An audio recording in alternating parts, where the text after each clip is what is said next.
Colorado-based B2B and B2C salesman and marketer, Chris Ward protects and empowers other business owners by protecting their bottom line and reducing legal costs that may cripple a business. With networking as his core skill, he draws from specialized training as a human intelligence collector in the United States Army, being a resource for individuals, families, and businesses to connect with people providing a product or service they need.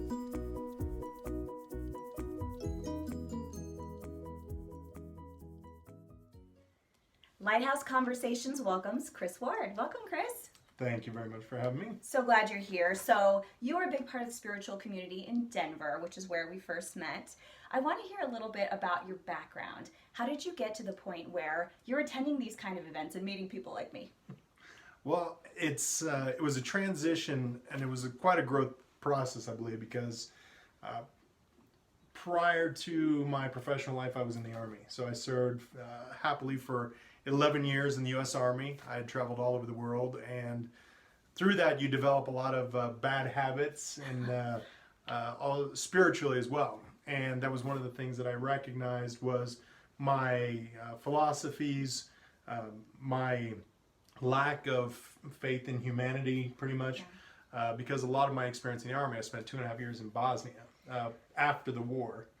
And so when I got out of that, I kind of realized, as opposed to the kind of the army of occupation that the U.S. has typically been associated with, I recognized the fact that we definitely needed to switch that out with being more pro-peace as opposed to pro-war. And so that kind of started leading me on the path. When you start reading Gandhi and Martin Luther King, then the other philosophies and spiritual beliefs kind of get associated with that as well.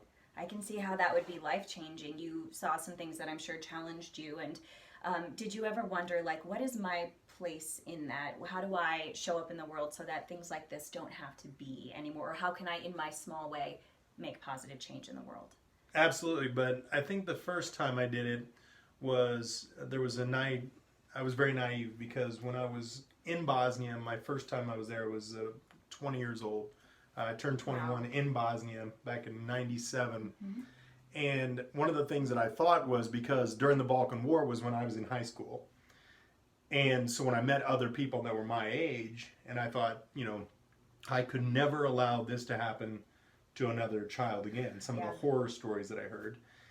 And however, when I started working and then of course spent 2.5 years there and realized that my personal effect on the global theater was almost nil, you know, because at the same time during the Balkan War, we had what was going on in Rwanda in Africa. Right. And then fast forward, you know, we looked at what had happened in Iraq during the second invasion, in Afghanistan, and Syria, and what's going on now in Yemen. And you feel like you are making zero impact in the world. And that really not only frustrated me, but like I had mentioned before, I lost my faith in humanity as a whole. And I got so stressed out that it emotionally impacted me. I'd even, back in 2004, 2005, even bursted a blood vessel in my eye. So the photographs from that time period remind me of the stress that I was under. And I kind of let all that go, you know, and when I realized that I only have control over what I have a direct impact on, and then, you know, when you look at, I think it was a Robert Kennedy or a JFK maybe quote that talked about the ripple effect of the combination of all of our joint droplets, you know, can overthrow, you know, the largest walls of oppression just by doing our little piece. And so I don't get too worked up about how small of an impact. What I do is try to collaborate with people to make a larger impact as a whole, in particular in the community that I live in. So I don't worry too much about federal or geopolitical issues as much as I did 10, 15 years ago. That's a fair point. I know I tend to get really overwhelmed when I see all the things going wrong, and it hurts, and I feel for humanity, and I just think to myself, well, how can you show up every day? How can you have this conversation with someone else who's making the change, and then we meet more people making the change and more people making the change? How you show up every single day does have a profound impact, and that's how we shift the tide, right? Absolutely. Because we are in this our generation, I think in particular, is waking up at a faster rate than any other generation before. People are left and right. Suddenly, it's like, I'm in the Matrix. You know, I watched that movie again the other day and it got me thinking. So it just reminds me of that, like that awareness that's happening. These structures that were in place and have been in place for so long are not working anymore. People are not able to be in alignment with them and just accept them as fact. We have the power to change that. And it's step by step, bit by bit. And I'm so glad you're doing the work that you're doing. Thank you. And I love having this conversation with you because I can talk, I talk with women about this all the time. And there's a wonderful like rise in the divine feminine energy that's happening. Women are stepping into their power, using their voice. Absolutely. But I absolutely love it when a strong, you know, a man who's been through it, right? You're not just, how do I say this? It's not like you've always been woo-woo 100% your whole life. Like, I love that stuff. Not everybody just naturally is gravitated towards that. You have been through war. You have seen it. You have done it. And yet you show up in this incredibly spiritual way and also supportive of everyone around you, men and women, who are coming up into their own as well. Can you talk a little bit about being... would you say you're a minority in that right now and that it's shifting? No, there's definitely a shift. And the first mention that you made about the fact that we're connecting a global community of people that are feeling the shift in consciousness that, I've just in the last handful of years been connected with people all around the globe that I wouldn't have otherwise met. But somehow the universe brought us together, collaborating on a project right now in Puerto Rico because of that. Nice. And so I definitely see it. And I think that a lot of what I can attribute to the depression and anxiety that's been built up is the fact that I think that in our DNA, we know that we're not living the lives that we were supposed to. And it's just kind of ingrained in us. And so as we shift and we connect them, we can grow strength because it does. A lot of our philosophies counter what we've been taught. All growing up, whether it's the economic system, where it's our politics, the humanity, our social welfare, all of that has been, we're trying to contradict that. So if we don't do it in mass, we're going to get beat up by the mainstream media and the mass think tank. But as far as when it comes to the feminine strength in there's something I always recognized, and I grew up in the Catholic Church. Me too. And there was this hierarchy in the household. So they had God, man, woman, and then child.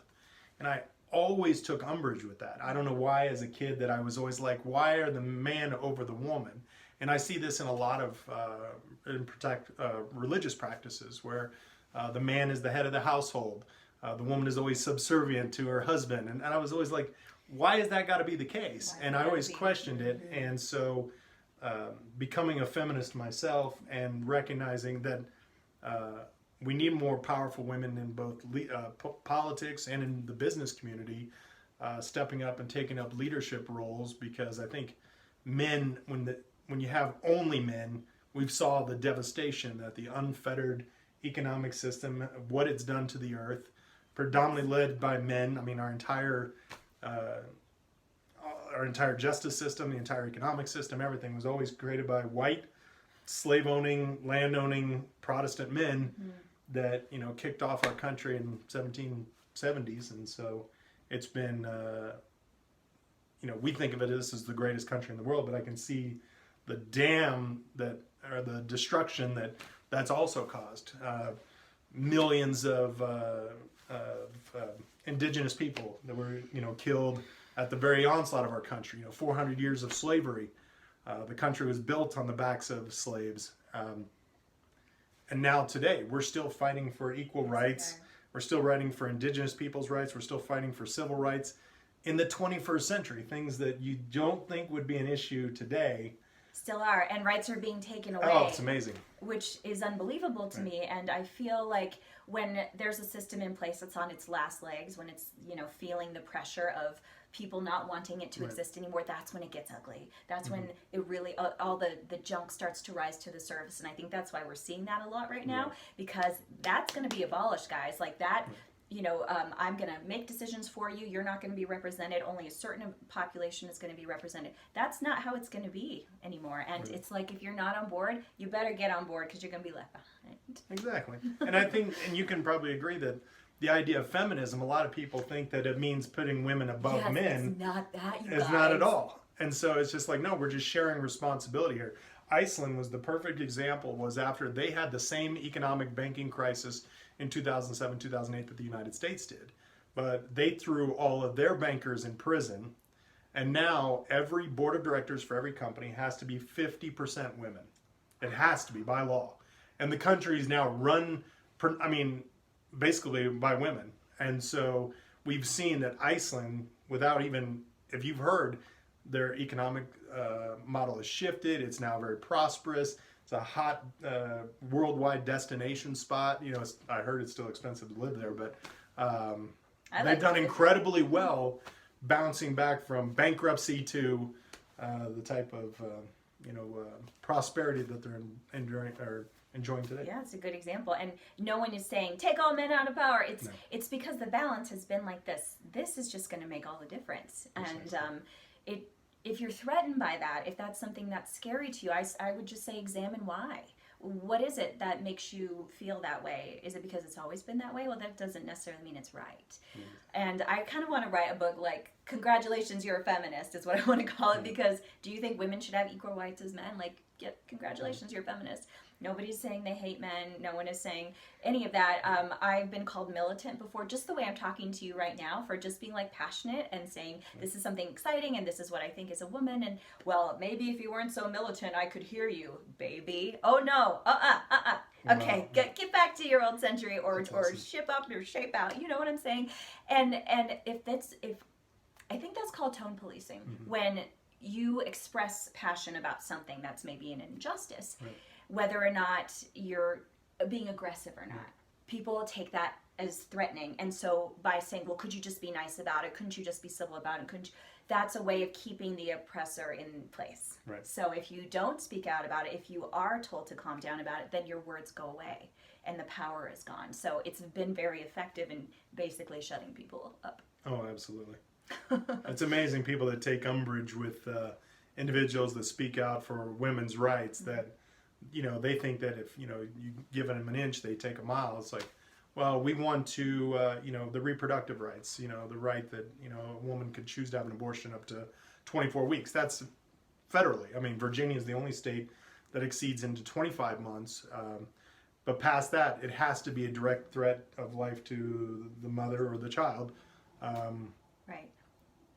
And yet, people will still spread propaganda saying, well, they want to have abortions up to the day before the child's born. I'm like, nowhere in North America is that legal, and there's no, not only is it not legal, but nobody's promoting pro-abortion.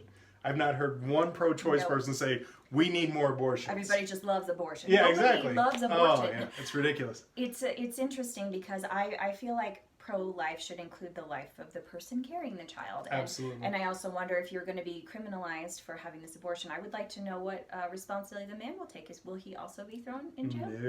No. Oh, really? Because that would make sense. Actually, none of it makes sense. Because of who created the justice system. I go back to who were the authors of the justice system. Yep. They'll never write laws that implicate themselves, just like politicians. They'll never approve campaign finance reform because they use that same corrupt system to get themselves into office. Them elected, right? So it's like, why would I bother changing that? No. No reason. Oh, okay. Now I'm getting riled up. I'm being too militant. I better tone it down, reel it in a little bit. I was going to say something. Thanks for letting me, vent in such a negative way. I want to know about your influences. Who lights you up? What positive influences in the world, whether it's people or works of art or literature, that you really connect with? Lately, I've been a huge fan of Jason Silva, a philosopher and world traveler. I think he's of Guatemalan descent or Venezuelan descent. Oh yeah. And but American as well. And so philosophically, he and I are just right on cue. I mean, we've never met in person, but I like to call him my brother. So yes. And I share a lot of his videos because they're very thought provoking on social media. Dr. Greg Braden, I'm a massive fan for. So I've seen him live and met him, and I've also read his books. So he's a big influence of mine. he recently passed at 100, I think he was 101 years old, was Jacques Fresco, an architect who led the Venus Project out of Florida. So he created this model for a resource, well, he didn't create the model for a resource-based economy, but he had a plan for adapting a resource-based economy into a global transition on how a sustainable living, essentially. Peter Joseph was one of the guys that I really listened to about how to develop the resource-based economy and what that's all about. And I will put these links down below in the notes so that I could go on for days because I have different coaches on different aspects of my life. So when I'm studying Instagram, I have I go to Lewis Howes and watch his training on Instagram. Yeah, School of Greatness. If it's YouTube, I go to Sunny. If there's so many different aspects of my life that I go to a different person for all that. This is one of the key factors in personal development is who you surround yourself with. And if you can't have honest conversations with people, that doesn't mean that, I'm sure I've never heard anything come out of your mouth that I disagree with. But what I'm saying is if we spend enough time together, we probably find areas that we don't agree with. For sure. There's always. But I'm not going to sacrifice a relationship. And I see a lot of this on social media where people are like, they hear one person say one thing they disagree with, and all of a sudden they ostracize that person. I'm like, you could agree on 99% of all other issues, and you're going to push away a potential friend. I've had people that have attacked me, and I said, if you and I sat down for a beer, we'd probably be great friends. I agree.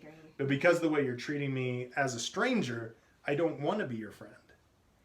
So I hear that, and it's about listening, and it's about being open to the fact that people have grown up differently. They have different experiences. Their DNA is different. Their religions.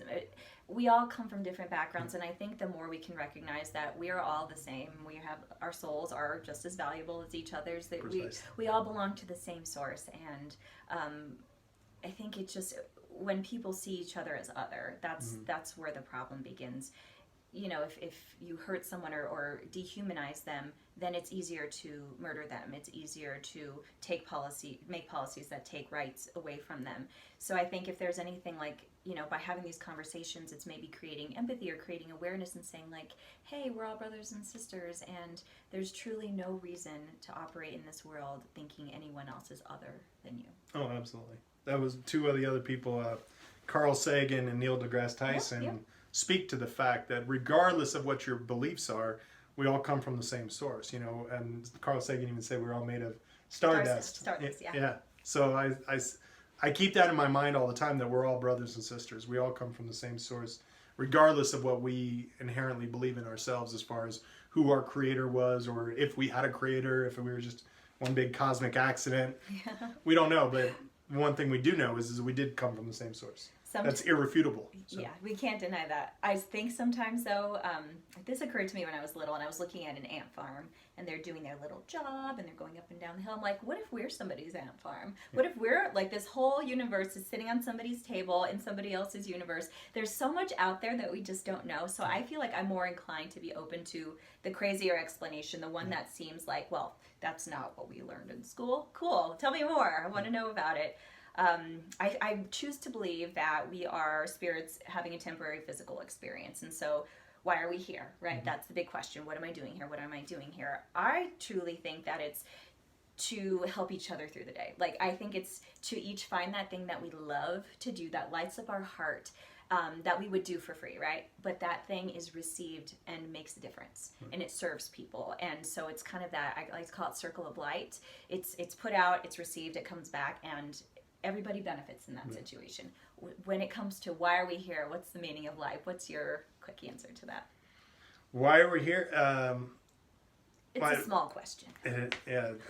The biggest question, I think, that we tend to ponder it is why are we here? And I would have to say that it's just a continuation of life. I mean, the only way I've ever been able to define God is it is the composition of all life in the universe.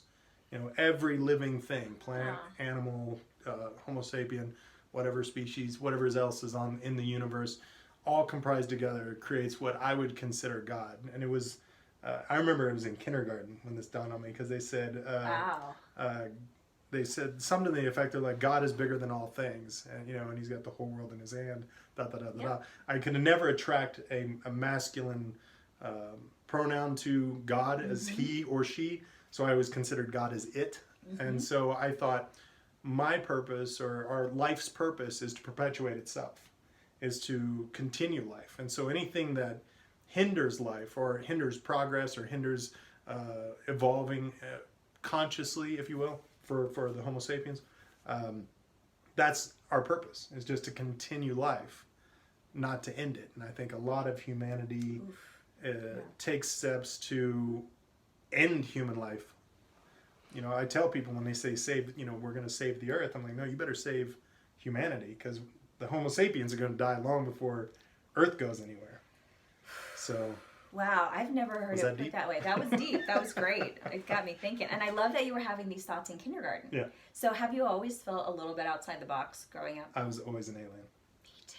Yeah, I always was. I was pretty confident growing up that I was not from this planet. I would watch other people and how they operated and the social constructs that were in place, and it just, none of it made sense to me. I learned how to operate in it. Like, okay, now I can make a lot of friends and all of that, but there are times when I was just like, I am on the wrong planet. Yeah. And so it's amazing that you had that awareness. Do you feel like growing up that you had any support in terms of like asking those questions, or material around you that was easily accessible, or is this something that you really had to go out and search for? I think I had to search for it, because I wasn't always confident when I was sharing ideas with people, but I said it in such a way that that I acted like I knew the answer. Like you couldn't convince me otherwise that there wasn't life in the universe. Now, I've never seen a UFO, I've never seen an extraterrestrial, never been visited that I know of. Yeah. Who knows? But they make you forget. They make you forget. I've heard. And I've had times that I can't remember, but it had nothing to do with extraterrestrials. But when I shared, but I was confident in saying there's life in the universe.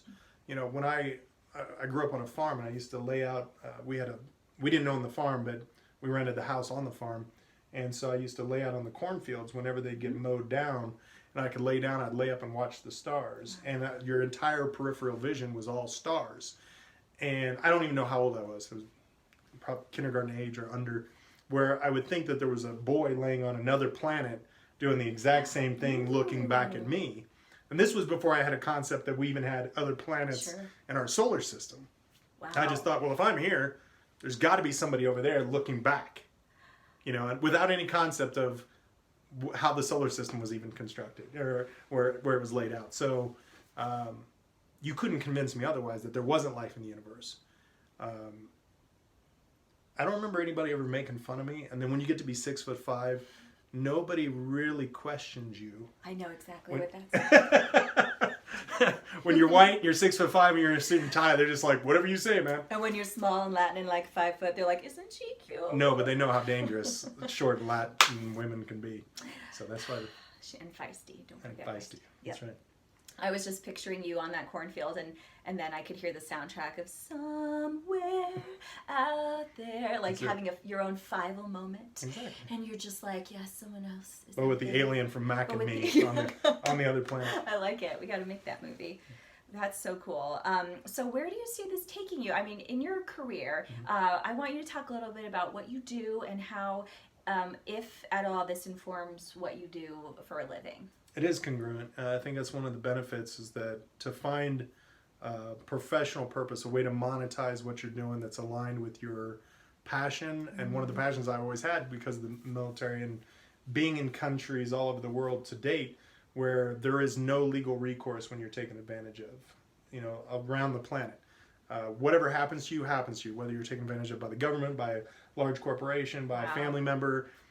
I spend a lot of time in India, and if I needed to sue somebody in India, they joke, this is the joke, you will die of old age before you'll ever get justice on whatever you're taking them to court for. So they kind of just laugh if you threaten to sue them, because they're like, oh, are you kidding? It'll be 40 years before you'll ever see a day in court. That's so frustrating. Yeah. So, and I see that at all levels. And you look at countries that, like Bosnia, where the country basically turned in against itself. There's no recourse, and there's no justice will ever come. from that. And especially when I see in the indigenous peoples, what happened, as far as all the treaties that the United States had made with the indigenous peoples, and every single treaty violated time after time after time with no legal recourse afterwards, because who are you going to go after? The government, And so what I do now is be able to give people affordable access to quality legal representation. Yep. So it levels the legal playing field, because in 250 years of our nation's history, nobody has ever known what it's like. So nobody tends to seek legal counsel because they know that the cost of the solution is going to be greater than the cost of the problem itself. That is one way to get you to not sue, isn't it? So it's so great that there are resources out there that make it accessible, and doing something positive for others when you feel so helpless. When wrong has been done against you, you feel there should be something I can do about this, right? Well, it's not always so easy. No, because that justice system was created by people that created it from themselves. Yeah. Wow. Just if we could turn back time. I think it's fixable. That's my share moment. It is. We have a fix. Yeah. MLK said, Martin Luther King said in his time that we have a solution to poverty. We have the knowledge and the whereabout to end poverty in one generation, but we just lack the willpower to do so. And it's because before you talk about poverty alleviation, you have to talk about greed alleviation. Yeah. And the current economic system, not current, the one that we've let bolster for hundreds of years, has now is no longer sustainable. It's a debt perpetuating machine, and it's ruining a lot of people's lives. And people want to defend it vehemently because that's all they've ever known. And so now we're going to start implementing systems. So I'm working on projects to develop sustainable houses that are affordable and high quality. I mean, the house we're going to build, it's created from industrial hemp. So it's a hempcrete home.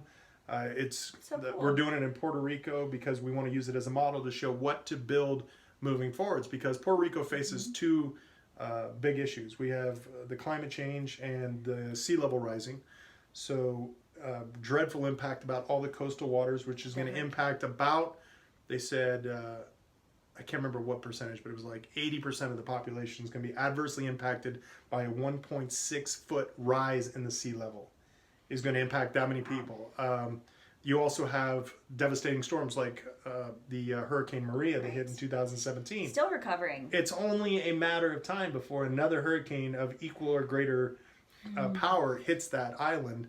So we are actually designing the home so it can withstand a Category 5 hurricane, and it's energy self-sustaining. It's a net zero energy home, so that if the grid gets cut off, as it did in 2017, that each property will be able to maintain independent water and electricity. That's amazing. Yeah. When you say we, who's doing that?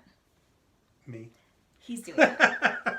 He is doing that. I have collaborators. I have collaborators all over the world that I'm working with now. So the architects are in India, the ones that are doing the blueprints right now. I've got people on the ground in Puerto Rico that are looking for properties. I've got engineers in London that I'm working with on this project as well. And so what we want to do is start it from a nano grid. So we're going to do one home, then build a community, what we call the macro grid, and then the micro grid, and then we're going to move up to a macro grid. So we have a design and plan for a city that we're going to build in Colorado called Canvas, Colorado. So keep your eyes open. That is so cool. 20,000 people in a fully sustainable city. Is there a place where people can follow updates on this process? If you, it's also powered by Pinterest. So if you go to Pinterest, you can look up Canvas Colorado on Pinterest. If you Facebook search Canvas Colorado, you'll be able to join the online community there, share ideas, because the reason I've called it Canvas is because I want it to be designed by its inhabitants. Wow, I love it. But the infrastructure, we start with the end in mind. So the population of 20,000, that infrastructure is going to be placed there for 20,000 at the beginning. So once you've exceeded that, we have to go elsewhere. Okay. So, but that's one of my projects. So cool. I love this. Like you really walking the walk, talking the talk. You're doing it all. You have that spiritual mindset. that has affected you personally, and so now you're taking it out into the world, and I think all of us can work towards that end as well. How can people get in touch with you? What website, what information can they have if they want to know more about everything that you do? Oh, well, I'm on every social media outlet, so you can definitely find me on Instagram at Ward of the World, W-A-R-D of the World. On Facebook, just look up Chris Ward. If you want to learn more about our legal service plans and identity theft service plans, you can Google search Chris Ward LegalShield and then find me there. Well, it was such a pleasure talking to you. Thanks for being on Lighthouse Conversations. Thank you. It's such an honor to be with you. Appreciate it. Bye. Goodbye.